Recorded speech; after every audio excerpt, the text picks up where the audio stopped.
Well, good evening, everyone. I'm Olivia Hereford. I'm Regional Director for the Bay Area Community College Consortia, focusing on the ICT digital media sector. So welcome to our November 17th Bay ICT Tech Talk. And today we're going to have a wonderful information session about Mandiant.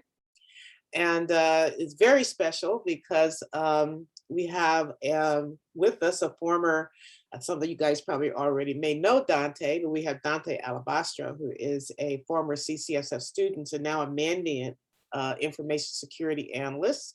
And he's Dante is also former co-captain of the competition team that really kicked a lot of butt at CCSF. And so really excited to have him here and tell his story about how he landed at Mandiant. And with him, we have Hannah Arthur, who is a program specialist for the Mandiant's University and diversity partnerships. And she primarily works with Mandiant's talent acquisition team. And she also works with the internship program, which I'm sure you guys might also have some questions about. So welcome, Hannah and Dante, and I will turn it over to you. Thank you, Olivia. Thank you so much to BACT for hosting Mandiant for this information session tonight.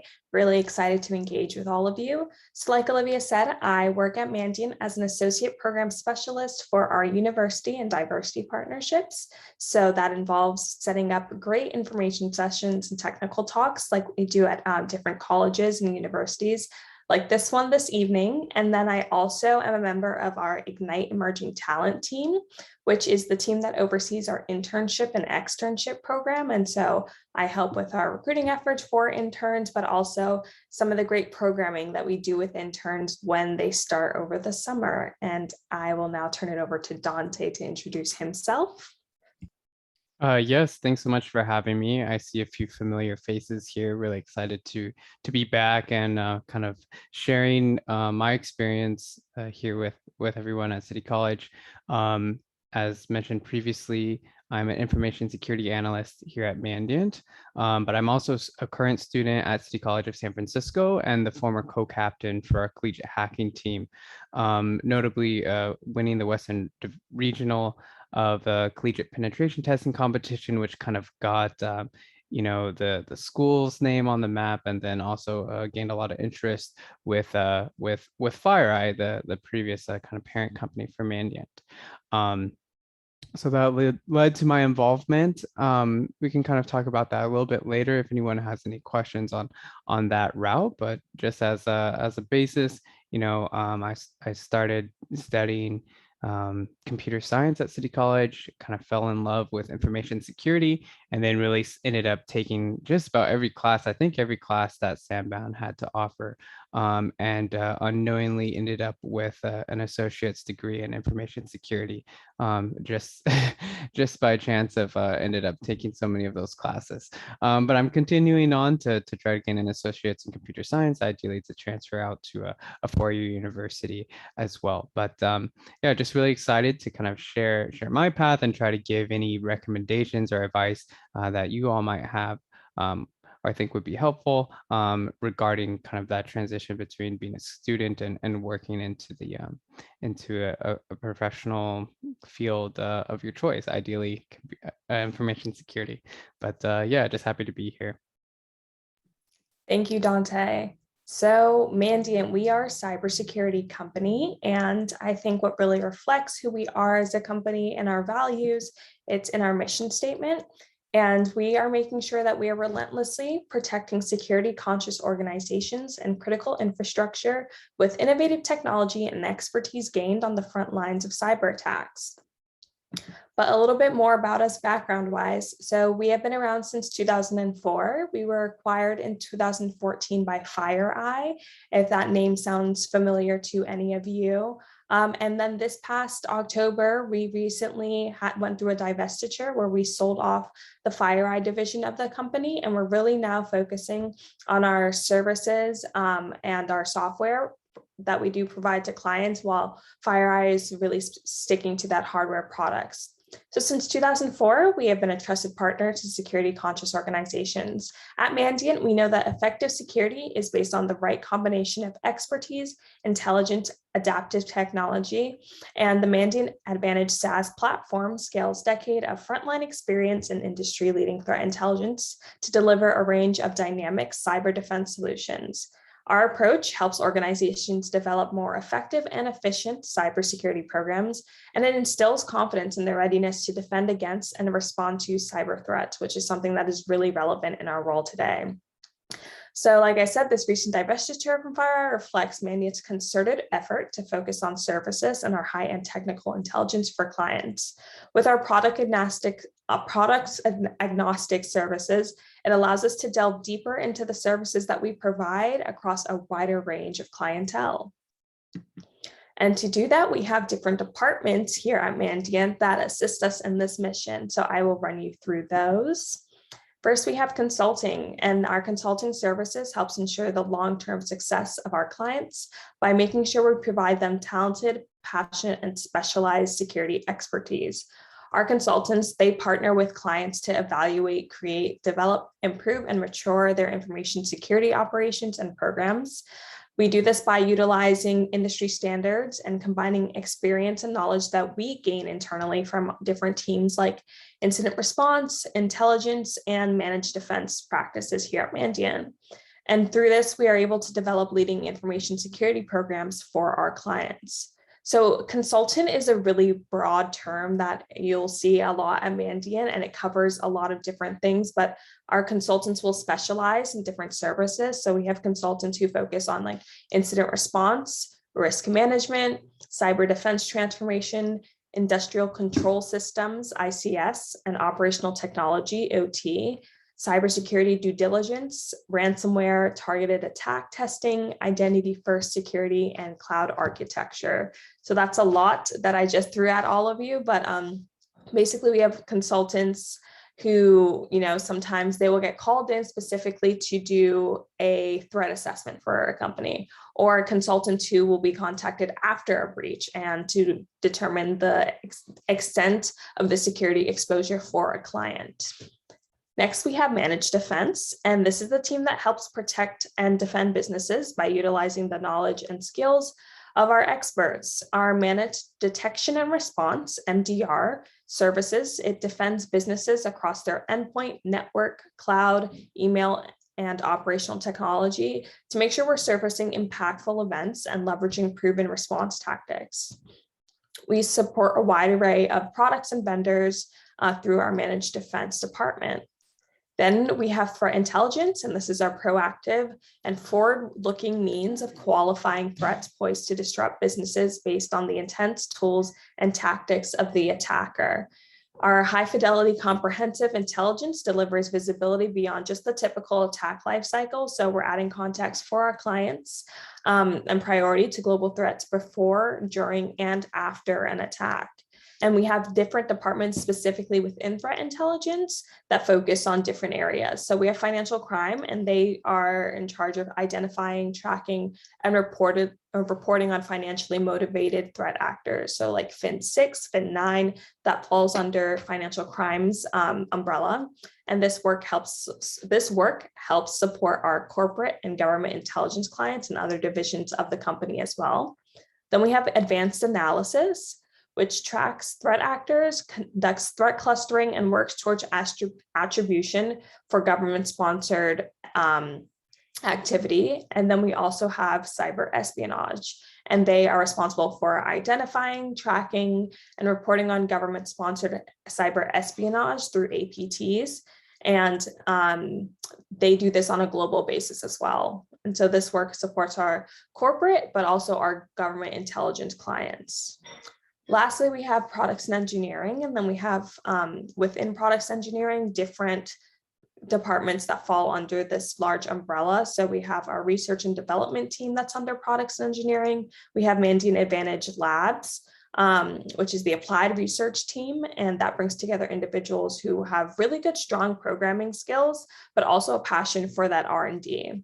And then we also have Flare within products and engineering, and Flare is our reverse engineers team.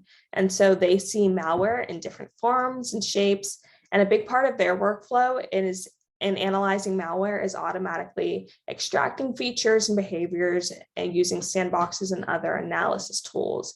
And the Flare department puts on a reverse engineer challenge every year called Flare On that is open for participants to join. So if you go onto our website and you look up Flare or the Flare On challenge, you can see some of the stuff that they do there. And that's a great place to get started if reverse engineering piques your interest.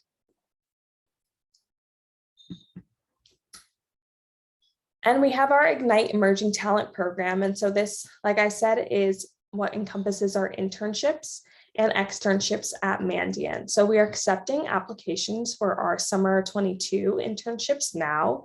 Our internship program is a 12-week internship that starts sometime in May or June. And this can be flexible as a start date to accommodate different work and school schedules for summer break. Our interview process and hiring for internships is done on a rolling basis. And so roles will be on the website until they are filled or until April 15th, whichever one comes sooner. But throughout the duration of the 12 weeks that you are interning at Mandiant, you are doing some work that is going to have impact on our company. We don't just like to give our interns busy work and let them do a project all summer that they work on and then won't have any substantial impact on the company. Very shortly after you start your internship, you're doing frontline work right beside some of the people who have been at the company for 20 years, who have been at the company for 2 years, and having a real presence as an intern at Mandiant. And outside of gaining this hands-on experience in cybersecurity, the Ignite program also offers interns engaging programming like our career guidance workshops, resume guidance workshops, speed networking events, technical talks, and more. Our interns have the opportunity to interact with senior level employees at Mandiant and receive career insight from them as well. Additionally, interns have access to Mandiant trainings that they can use for their own educational purposes, which is a nice plus. At Mandiant, we're really committed to investing in and developing your talent. So while the rates of our full-time offers for extensions will vary, and that is based on departmental need, we do try to extend our interns pretty frequently, and we continue to do so.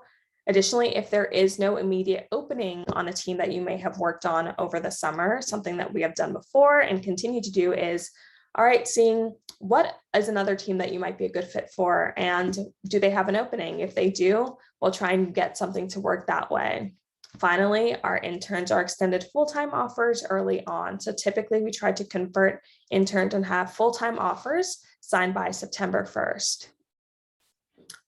And then generally for our internships, we are typically looking at juniors and seniors from traditional four-year colleges, if that's the route that they choose to apply from, but we consider all candidates for internships. We are not looking for people who are only pursuing a specific type of degree. And so we hire people from community colleges, and our only big requirement is that you be returning to school for another semester after the internship. And that if you look at the different desired qualifications for an intern posting that you see you might be interested in, you are able to meet some of those. It doesn't have to be everything that's on that list. Part of the internship is also a learning experience. If you knew everything going into the internship, we wouldn't have anything to teach you, and there would be nothing of benefit on your end for working at Mandiant. And so I think that's something that's what I found to be really great about working at the company so far. The only department that you'll see really only looking for like master's and PhD candidates is this data science department, but otherwise all of the other internships are open to everyone who is interested, and you can go apply on our careers page at mandiant.com. And now I'll turn it over to Dante. Great. So I'm going to try to share a little bit about my experience working at Mandiant, as well as covering some of the benefits we have and some of the initiatives that we have internally. First off, I just wanted to start with the Washington Post named Mandiant as one of the top working places in Washington, D.C. area where our main company is headquartered. So that was very exciting. And I do want to echo that sentiment where, I really enjoyed my time working with Mandiant. I haven't been in a position where I had so much support from a company, especially moving into a really large company. I felt like it was going to be really easy to kind of get lost in the wind per se. But there's always been a very kind of close connection with kind of senior management and with your manager. And it really does feel like the company itself cares about you and your development. And I think that's one thing that really stands out.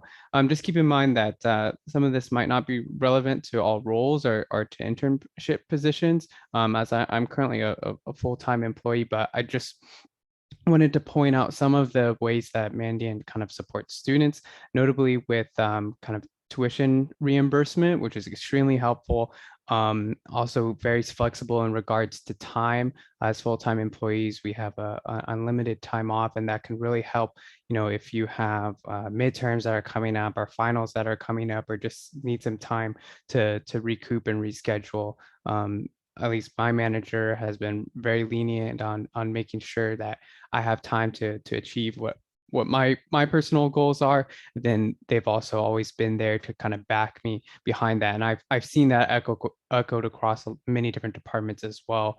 What's incredibly inspiring for me as well is that looking at some of the resumes and history of a lot of our executives is, nearly everybody that I've spoken to or have heard of have all kind of gotten their degrees while working full time, either at Mandiant or at another company. So everyone that you speak to has kind of gone through a similar situation where, full-time student, perhaps full-time at work as well, and trying to manage and balance that life, and seeing the success of other people in the company doing very similar things as you are is really inspiring. So I found that super helpful. And then also we have a lot of internal certifications and training programs that are available if you wanted to dive deeper in a specific field. As Hannah mentioned earlier, we also have like a lot of malware analysis that goes on. So, even if you were perhaps like in a sales position, you could still go through these malware analysis courses from, some of the best analysts in the world, really, and learn what they have to share. And, that's all available internally. Also, if you wanted to go for external third-party certificates as well, we have a lot of support for that, whether it's time to study or also reimbursement for those certificates, as those can get pretty costly. And one thing that I forgot to mention last time that was really interesting to me, I just recently found this out, but after X number of years or months with the company, you're eligible for job rotation. So let's say, for example, you wanted to take part in a red team, but your role wasn't necessarily aligned with that. You could spend maybe 3 months or a quarter or so working with that team, learning everything that you can, and then once you're done, come back to your role. So just really nice if you wanted to test new things out or switch things up. I think that it helps a lot with just making sure you still enjoy what you're doing and get to learn new things while you're doing it. So that to me has been really exciting. But I think we'll talk a little bit more about our core values here. So I won't read all these off, but I did want to focus on a few of these here. One primarily being be curious, putting the customer first and doing it right. One thing that's really stood out to me with Mandiant, I've been here for about 10 months now, but everybody that I've worked with has been so professional. Going into be respectful, everyone's been very respectful. Hannah was mentioning earlier as well, there's often times when you end up working with extremely senior folk who've maybe been with the company for maybe 5 to 10 years. And you yourself will, in my experience, have been here for less than a year and very new to the industry as a whole. And everyone, in my experience, has been extremely welcoming and willing to take that time to help explain. So I feel like that type of culture really carries across the entire company, where everyone's willing to help other people learn. We also do that in a very kind of coordinated fashion as well, more or less impromptu, but we have I believe monthly or quarterly malware. Yeah, monthly. Obviously, we have malware of the month meetings. I guess it is in the name, but we have malware of the month meetings where we'll take some of the findings from our analysts or engineers, either on an engagement or a ticket that they had received from a client, and they'll break down each step that they went through in order to kind of help all the other engineers or even maybe non-technical folk to understand what they went through and just learn something new. So that's really exciting. And those meetings usually start out with a short, they call it hold music, but one of the engineers pulls out his theremin and a synthesizer and gives us a little show before the meeting. So it's just really fun. But yeah, I think the culture here has been really, really great. One notable thing that I wanted to include previously with working in Mandiant was our Elevate initiative, which was launched in 2019 to elevate women in cybersecurity into positions of leadership. And I think that's quite notable. On my team alone, there's three extremely talented women that I work with, one kind of being in more of a senior position. And that's just been really inspiring to see from one, a large company, and two, in an industry where there's many folk that are not represented. So I feel like trying to tackle that has been a huge plus here at the company. But yeah, I think we can move on to some of the Mandiant in action Yeah, I'll points just here. really quickly add about our diversity, inclusion, and belonging here at Mandiant. And that is something that is a really big core part of our one team approach. And so we are trying to increase diversity internally, like with different initiatives like Elevate, like Dante mentioned, but Elevate is also like an external initiative that we also have. So while we do want to make sure we are holding ourselves accountable as a company and as a leader in the cybersecurity industry, we also want to spread that and also hold our peers to that standard. And so that is something that we do as an outward facing initiative too. But internally, diversity wise, we have ERGs, which are our employee resource groups, which are just really great forms of community. I would say community values for the company. You can really see it reflected there and in the different initiatives that those ERGs all champion together. Anyone can join an ERG as either a member or an ally of a specific identity group. And some of the ones that we have are our Pride ERG for LGBTQ+. We also have BOLD, which is our Black Organization for Leadership and Development. We have Empowering Women ERG and Asian and Pacific Islanders ERG. We have a Veterans ERG. And all of these ERGs, while they do have programming that's geared towards professional development or different things that they think that are relevant to the identity of the ERG and discussing those, they also do external facing work and trying to see how can we increase accessibility and diversity in the field of cybersecurity as a whole. And that's something you'll see in these internal groups within the company, but also at the company-wide level as well. So something we recently did this past October, which was Cybersecurity Awareness Month, we partnered with a foundation called Miss Technology Foundation to bring workshops to high schoolers and middle schoolers, focusing especially on reaching young female identifying students in those age groups who might not think that, cybersecurity is something that they can go into, and giving them a career panel and workshops and different ways to engage them to say, okay, like, there was a word puzzle that we did and looking for all the word hunts and saying, okay, this is what it's like to go into somewhere and look for a different threat, and giving them that, early introduction into cybersecurity to fix that systemic pipeline problem that we see in the industry. And so Mandiant's really committed as a company, and individuals are committed at the individual contributor level to seeing how we can rectify this. I'll move on to our next slide and turn it back to Dante. Sorry that I jumped in there. Oh, no, that was great. Thanks so much for adding that. Awesome. So we wanted to cover briefly Mandiant in action, and maybe cover some points of the company if you guys aren't familiar with what we do. First off, Mandiant's a global company. We have offices across the world. We also have clients around the world as well. I think one thing that our CEO prides itself on is we have a huge number of Fortune 500, Fortune 100 even companies that utilize our services to accentuate their security posture. So we work with really big companies throughout the world. We work with government agencies, both locally and internationally. We have a lot of partnerships being based out of the Reston or DC area, Virginia area. We have a lot of local partnerships with government agencies there that we do really interesting work with. Again, public and private sector customers that we work with. There's three different aspects of the company that I think make it a little bit clearer to understand what we focus on. The first off being incident response. This is the type of team that kind of makes the news more often than not. Hannah will talk a little bit later about kind of our strategic partnerships and the incident response team in action. But I like to think of this team kind of as like the disaster relief type team.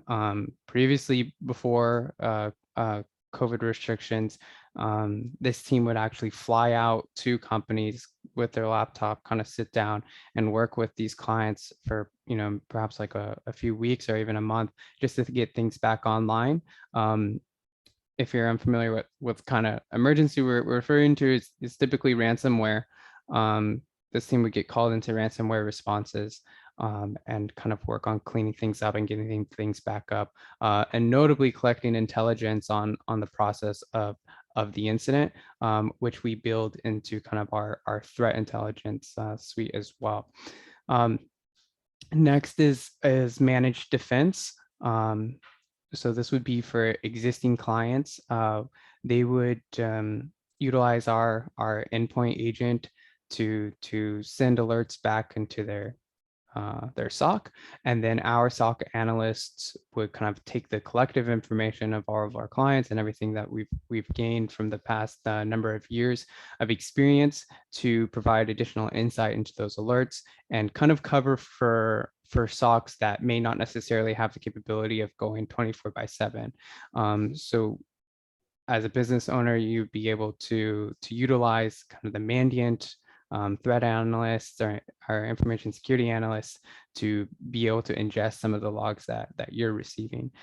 So a really great opportunity there just to provide additional strength behind your IT department.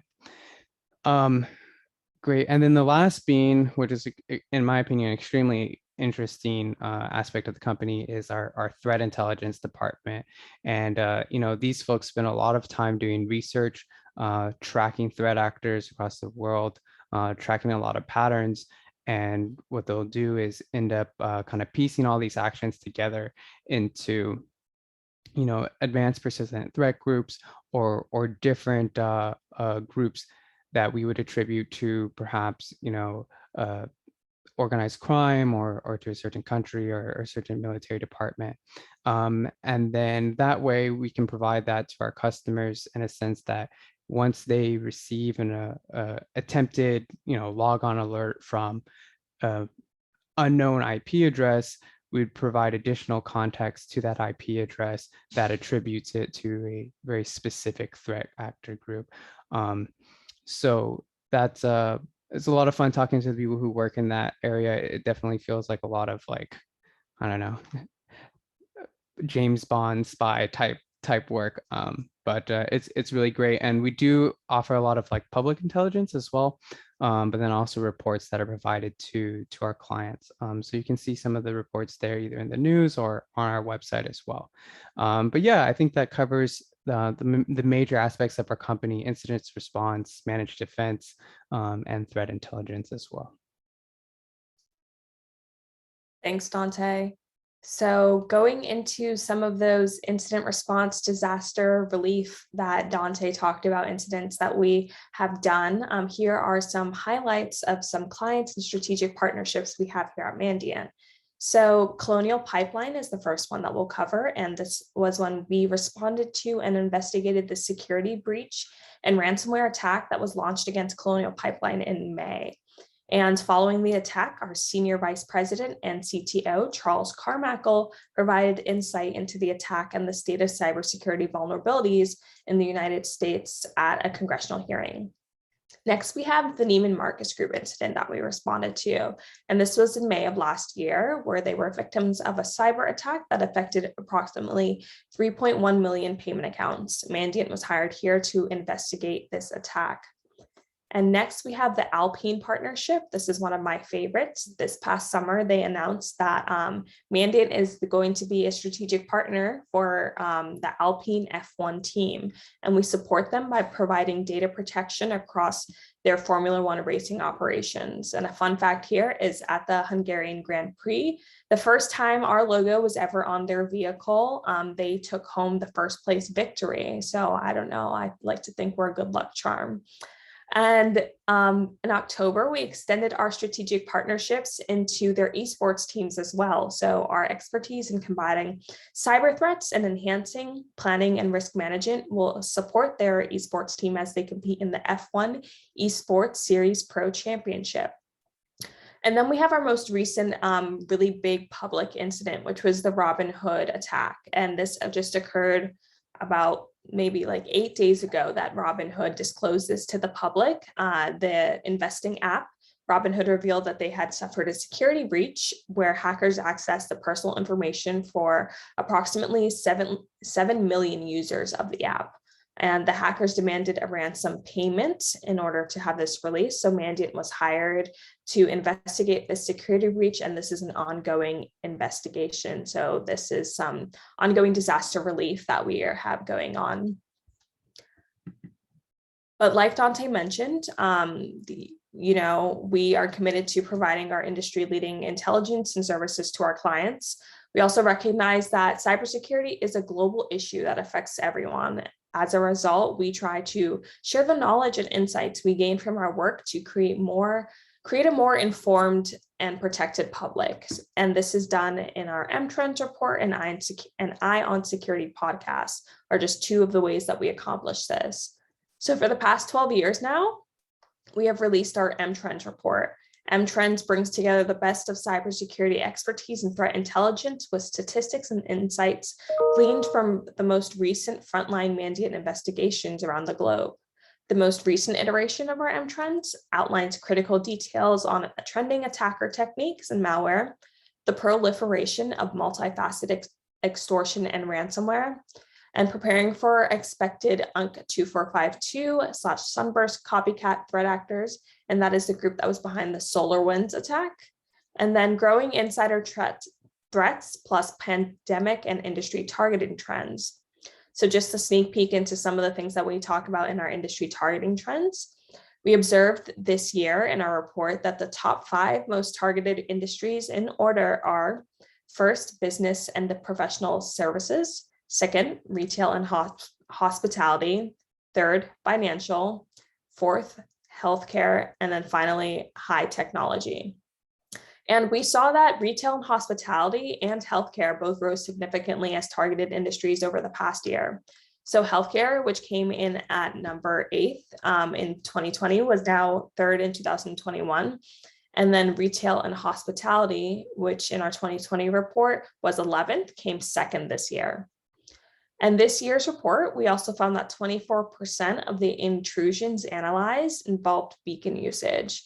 And for those of you who don't know, that's a commercial tool mostly used for pen testing network environments. We observed it being used by a wide range of threat groups, including APT 19, 32, 40, 41, and then Fin 6, Fin 9, and Fin 11, and then nearly 300 uncategorized clusters of threat activity. And then we also have our Eye on Security podcast, which you can find online on our website. Episodes are released bi-monthly and cover a host of topics, including specific spotlights on regional threat actors, protecting healthcare and academia against cyber threats, ransomware and observations from recent IR investigations, and more. And then November 3rd, we released our security predictions report for 2022, and that covers everything from ransomware to nation state activity, and it also includes the 14 top predictions for cybersecurity in this coming year. And just to give you a better idea, as a leader in the cybersecurity industry, our experts and our intelligence is what set us apart as a company. And this is just a reflection of the breadth of that intelligence and the work that our experts are putting in. So over the course of our company's history, we have tracked more than 2,400 threat groups. This includes over 650 newly tracked threat groups in this past year. Last year, our experts investigated intrusions that involved 246 distinct threat groups. Organizations faced intrusions by 4 named financial threat actors, 6 named APT groups, and this includes groups from nation states of China, Iran, Vietnam, and more. And of the 246 threat groups observed at intrusion clients, 161 of these threat groups were newly tracked in this past year. And then on the malware side of things, in 2020, we began tracking over 500 new malware families. We observed 294 distinct malware families in use during our investigations into compromised environments. And of the nearly 300 families that we saw, 144 malware families, which were ones that we just began tracking this past year. And finally, this is something that I just like to highlight is our Mandiant Academy offerings, which we just announced and launched at our Cyber Defense Summit this past October. We launched Mandiant Academy. It's a new training program that leverages both our leading threat intelligence and cybersecurity expertise. So through Mandiant Academy, they provide educational courses, both instructor-led and on demand, to better prepare security teams for today. And this includes incident response and threat intelligence certifications and operational skills trainings. You can sign up for free previews of Mandiant Academy online at our website. Trials are available for our Cyber Intelligence Foundations 1 and 2 courses, as well as our Intelligence Research, What is a Branch Model course. So with that, that brings us to the very end of our presentation. I'll turn it back to Dante now before we just take some questions. If Dante wants to talk about his experience at CCSF, FireEye, and now Mandiant more in depth. Yeah, sure.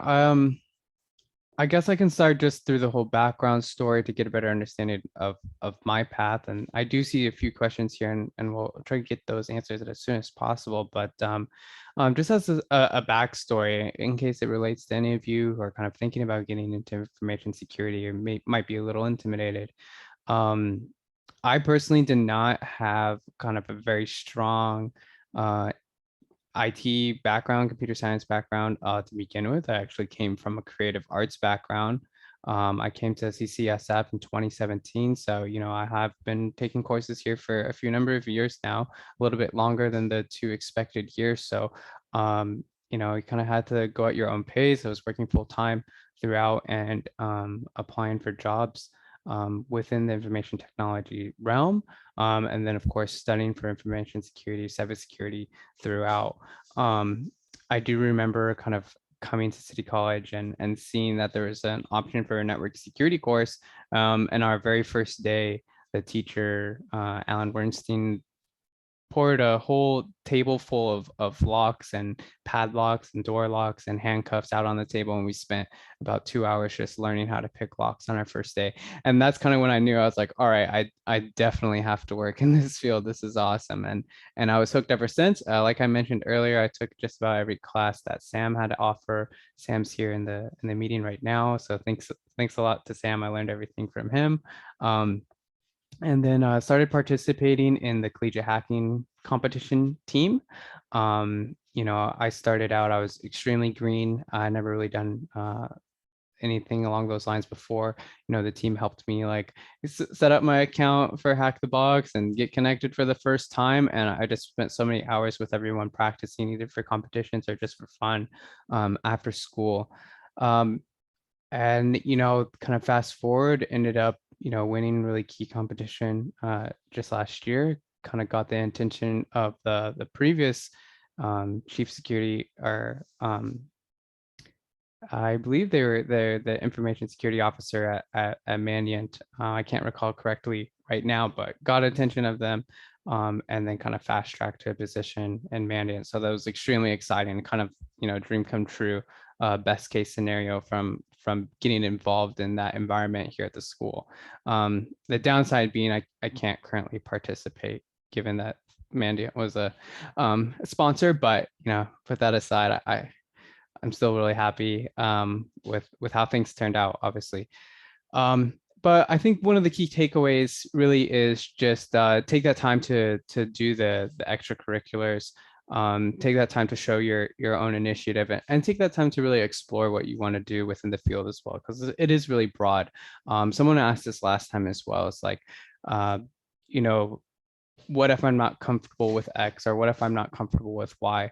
Well, for Mandy in particular, it's such a huge company that covers primarily cybersecurity. And so within that, there's so many different realms. It's not necessarily like you need to be the one security component for a small company, for example, where you have to know everything. We do have very compartmentalized, very focused individuals who work on our analysis, for example, or reverse engineering, or specifically binary analysis, or hardware engineering type things. So if you do have like an individual focus, you can focus on that without necessarily having to be an expert in another field. I know that can be extremely intimidating. Let me see. There's one related question that just came in regarding practical experience, and then perhaps even having difficulties with kind of understanding the material.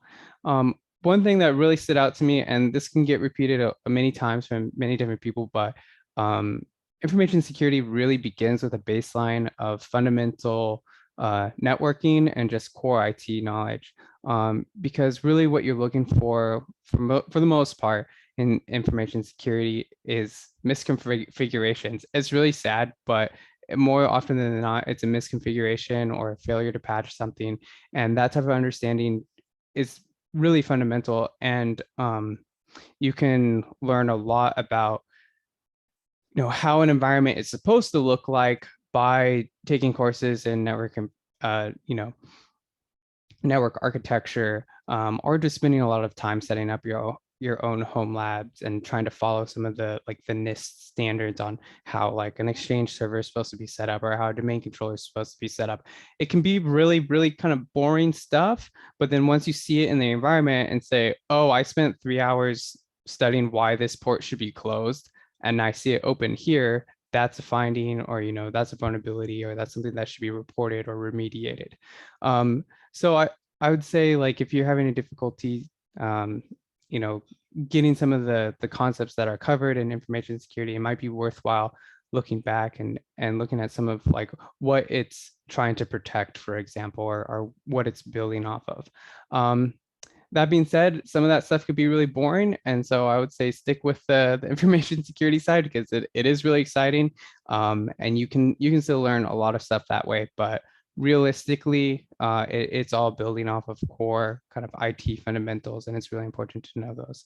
And it will take you really far as well. So hopefully that answers that. Let's try to cover some of these questions here before we run out of time. And then if anybody has any related questions there, I can elaborate. The first one that came up was, do you have a security clearance? And right. How high? Right. So my role personally, I work on the internal security for our company. So I don't need a clearance just because of the information that I work with. It's not a requirement. But I know people who do, and there are cases where you might, but that process can be dealt with internally, and they'll work with you on getting that sorted out. So answer is no, but yeah, there are cases where that might be necessary.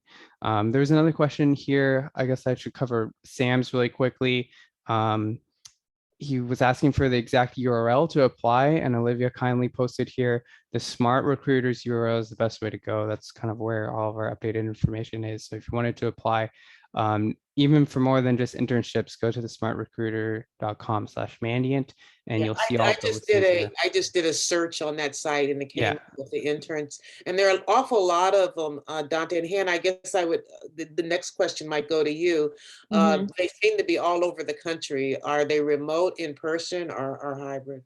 Yeah, so for our internship specifically, looking to this summer, we're hoping to be on site, crossing our fingers and just monitoring the state of like health in the United States and travel restrictions. We're hoping we can be on site, but we recently just had a completely remote internship this past summer, and that worked well. And so teams are now open to hiring remote interns, even if they will be on site. So if you see a position that you're interested in for an internship, and you know that you know would want to try and be remote, then that is an option that you may have and will be discussed like as you go through the interview process with a recruiter or with the specific team members who would be the hiring managers for that position. Additionally, I will say that Mandiant does cover the cost of relocation and housing for our interns for the summer. So if you get an offer for a Dallas, Texas office, for example, or New York, the company will make sure that you are covered for getting there and also staying there while you are there for your internship, which is really nice. Wow. Currently, we are kind of in like a hybrid setting. So in some of the different offices, you have people who are going in pretty frequently, and then some people who are going in not at all. I started out remotely and I've been remote this whole time.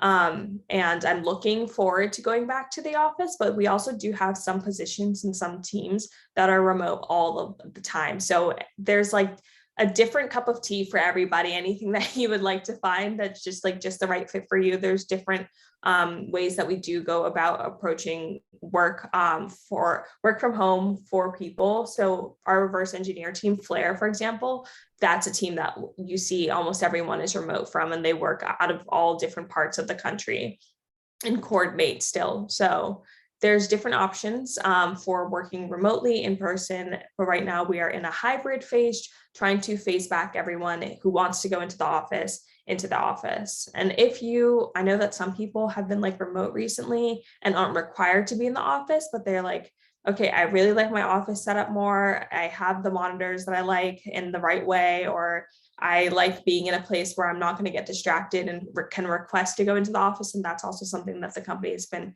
really great about accommodating as well. And then Sam has a second question. How often do your clients pay the ransom? Yeah, so anything client specific, unfortunately, is something that I don't think we have the ability to disclose. But our hope is that as being a leader in cybersecurity, kind of protecting people from ever getting to the stage of having to pay ransoms from ransomware attacks and ever getting to that point where they're susceptible to that. And if they are, then having our incident response team go in and patch up what needs to be done.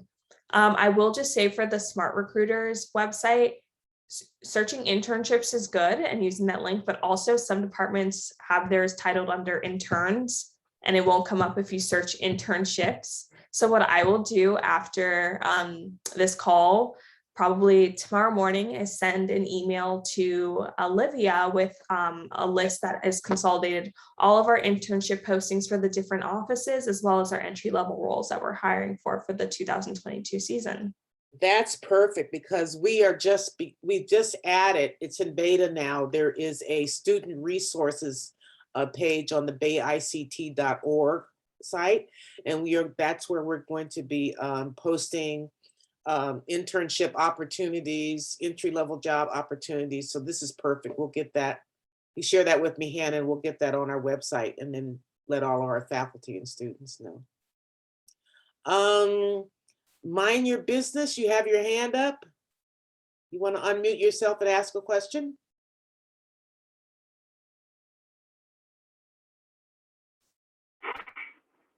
Yeah, hi. Can you hear me okay? I'm sorry. I didn't have an opportunity to You're breaking up. update my my name there. You're breaking for- up. You're breaking up. Maybe you can type your question in chat because you're breaking up. That's just something I use as a deterrent. I'm sorry. Can you? I'm sorry, but we really can't understand your question. Is it possible that you can type it in chat? Okay, thank you. Let's see what it says. Places. Okay, so hotspots. resources for yeah, I think Okay, I'll just post my question if that's okay. Yeah, thank you. I think Dante covered some of these, but try Hack Me, Over the Wire, and doing some CTFs online or different online, like the Flare On challenge, different challenges online are some of the things that we look for, but also are a great starting place for if you are trying to do some work on your cybersecurity skills outside of the classroom. But right now we don't have a specific list of resources. I would just say stay tuned for this. This is something that we're hoping to put together, and that would be more direct and different resources and books that we think would be a great start for students. I do have one actually. I wanted to see if I could pull it out of my library quickly enough, but I can't find it right away. But there is a book that is one of the required readings for Sam's incident response course, and it is titled Incident Response and Computer Forensics. It is authored by Kevin Mandia, who's the CEO of Mandiant, as well as a few of the other founding members of Mandiant and FireEye. I believe chapter 3 covers what they look for in a candidate and their hiring process.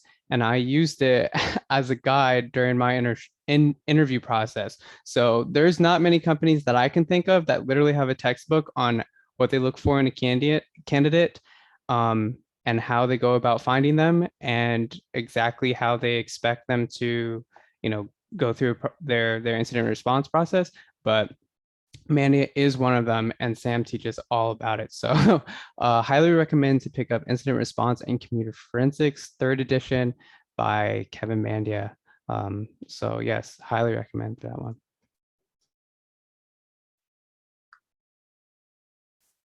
Dante, I think when you were talking earlier about how you got into FireEye, wasn't it when Steve Booth was CISO and he was one of our first Tech Talk speakers? That's correct. And you connected to him, right? That's correct. Yeah. So Steve Booth, former Chief Information Security Officer at FireEye, reached out to Sam and to the team after we won the Western Regional for Collegiate Penetration Testing competition. And the idea behind that was for him to kind of come and start giving some talks. So one of the former kind of like red teamers, Sergio Navarez, came and spoke about his work with kind of red teaming against AWS. That kind of inspired me to come and join FireEye at the time, and Mandiant now.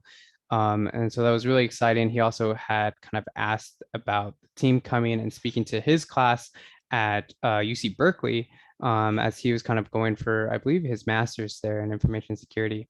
We never really kind of scheduled those meetings out, but it ended up him kind of asking for me to fill into one of the spots at FireEye. So super exciting. And then obviously it kind of led to these types of talks coming in and trying to provide more resources to the information security students. Because, at the time, at least, we really identified that there was a huge lack of those types of resources at such an amazing school. So, I personally am really happy to be here kind of giving back in a way. So, yeah. And we really appreciate it. And appreciate also that Steve was very involved in kicking off these talks. And he's now absolutely. He's now teaching in the program that he finished. Oh, good. Yeah. I imagine so. And he's loving it. Any other questions? I think there's there's a few of us enough where you can raise your hand or just unmute yourself and ask a question.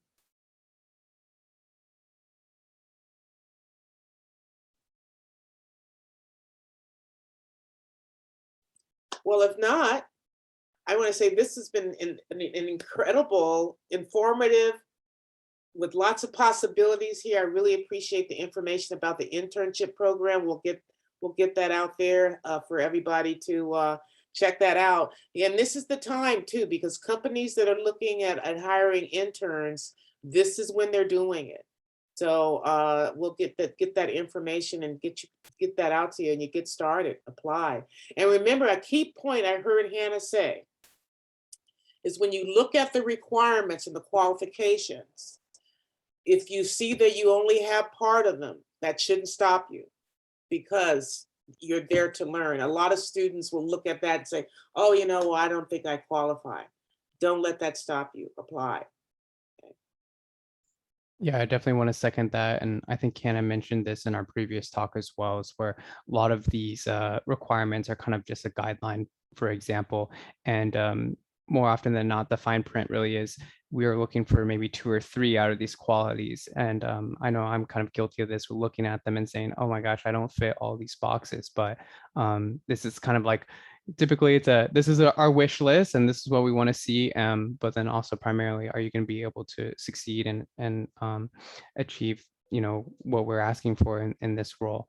And if you're the right person, then they definitely will be willing to consider you regardless of your what you have on your resume. Dante, Hannah, thank you so much. And I think that we'll probably be continuing to hear from you and work with you. I really, really look forward to that. Thank you. Yes. Thanks Thank so you much. All right. If anyone has any questions they want to ask offline, feel free to reach out to either of us through LinkedIn Yeah, or we'll put our Twitter. emails here in the Yeah, chat.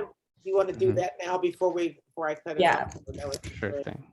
And one thing I will also just add is that if you do decide to apply to internships or entry-level roles, please email me and let me know, because then I can flag internally in our system that we've already connected with you and interacted with you in an information session. So just please shoot me an email and let me know. Great. Take advantage of that, everyone. All right. Thank you so much. Great tech talk, and we'll see you at the next one. All All right, right, thank thanks. Take care, you. everyone.